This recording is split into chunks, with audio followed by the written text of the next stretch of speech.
YCP అధినేత జగన్మోహన్ రెడ్డి ఈరోజు కూడా జగన్ పెట్టిన పలావ్ వదిలేసి బాబు బిర్యానీ పెడతాడని చెప్పి ఆశపడ్డారు. చివరికి అటు బిర్యానీ పోయింది, ఇటు పలావ్ పోయింది అని చెప్పి మరలా అదే వ్యాఖ్యలు చేయటం జరిగింది.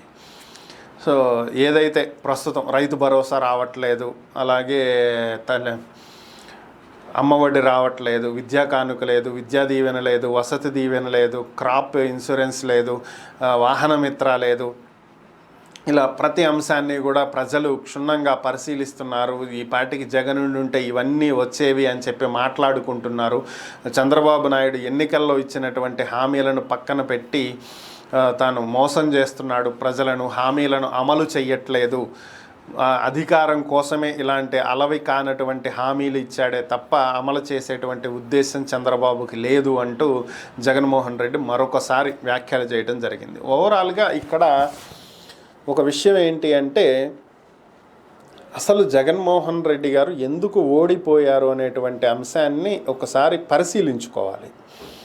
ఎందుకు చెప్తున్నాను అంటే, 2.5 లక్షల కోట్ల రూపాయలు సంక్షేమ పథకాల ద్వారా ప్రతి ఇంటికి మధ్యలో ఎవరి ప్రమేయం లేకుండా నేరుగా అకౌంట్లకు వేసినా కూడా మనం ఓడిపోయాము అంటే దానికి కారణం ఏంటి అనే దాన్ని విశ్లేషించకుండా ప్రస్తుతం ఉన్నటువంటి ప్రభుత్వం సంక్షేమం ఇవ్వట్లేదు అని చెప్పి ప్రశ్నించడం అనేది కరెక్ట్ కాదు.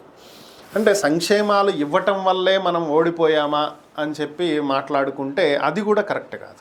ఇక్కడ విషయం ఏంటి అంటే, ప్రజలు ఒక సమాంతర వ్యవస్థను కోరుకుంటున్నారు. ఫస్ట్ దాన్ని అర్థం చేసుకోవాలి. ఏంటి అంటే, ప్రజలకి సంక్షేమము కావాలి, అభివృద్ధి కూడా కావాలి. ఈ రెండింటినీ కోరుకుంటున్నారు. ఇది ఒక రైలు పట్టాల లాంటిది, సమాంతరంగా వెళ్ళాలి. సంక్షేమంతో పాటుగా అభివృద్ధి కూడా వెళ్ళాలి. సో గత ప్రభుత్వం ఓన్లీ సంక్షేమమే చేసుకుంటూ ముందుకు వెళ్ళిపోయింది. ఈ ప్రభుత్వం ఇప్పుడు అభివృద్ధిని చేస్తూ వెళ్తుంది. సంక్షేమాన్ని ఎంతవరకు ఇస్తుంది అనేది చూడాలి. తర్వాత ఇంకొక అంశం ఏంటి అంటే, చంద్రబాబు నాయుడు ఎన్నికలకు ముందు ఇచ్చినటువంటి హామీ ఏంటి? వీటన్నింటికి డబ్బులు సరిపోవు, ఖజానాలో అంత డబ్బు లేదు, కోట్ల రూపాయలు కావాలి అని చెప్పి జగన్మోహన్ రెడ్డి వైసీపీ నేతలు ప్రచారం చేస్తున్నటువంటి సమయంలో చంద్రబాబు చెప్పినటువంటి మాటలు ఏంటి అంటే, నాకు అపారమైనటువంటి రాజకీయ అనుభవం ఉంది, 14 ఏళ్ళు ముఖ్యమంత్రిగా చేసినటువంటి అనుభవం ఉంది, ఆ అనుభవంతో నేను రాష్ట్రంలో సంపదను సృష్టించి ఆ వచ్చినటువంటి డబ్బుని సంక్షేమ పథకాలకి ఖర్చు పెడతాను అని చెప్పి ఆయన చెప్పాడు. సో ఇప్పుడు జగన్ ప్రశ్నించాల్సింది ఏంటి అంటే, సంపద మీరు ఎక్కడి నుంచి సృష్టిస్తున్నారు అని చెప్పి ప్రశ్నించాలి. ఇప్పటి వరకు సంపద సృష్టి దిశగా మీరు ఏం అడుగులు వేశారు అని ప్రశ్నించాలి. కొత్తగా ఏం పరిశ్రమలు తీసుకువచ్చారు, దాని ద్వారా ఎంత సంపద వచ్చింది, ఇంకెప్పుడు సంపద సృష్టిస్తారు, ఆ తర్వాత ఎప్పుడు సంక్షేమం అమలు చేస్తారు అని అడగాలి. సో ఫస్ట్ ప్రశ్నించాల్సింది అభివృద్ధి గురించి, మీరు తెచ్చి పెడతానన్నటువంటి సంపద గురించి, సృష్టిస్తానన్నటువంటి సంపద గురించి. ఇప్పుడు ప్రశ్నించాల్సింది దాని గురించి, సంక్షేమ పథకాల గురించి కాదు. ఈ అమ్మఒడి, నాన్నబడి ఇవన్నీ గత ప్రభుత్వంలో తీసుకొచ్చినటువంటి పథకాలు, వాటినే ఈ ప్రభుత్వం కూడా అమలు చేయాలనేదేం లేదు.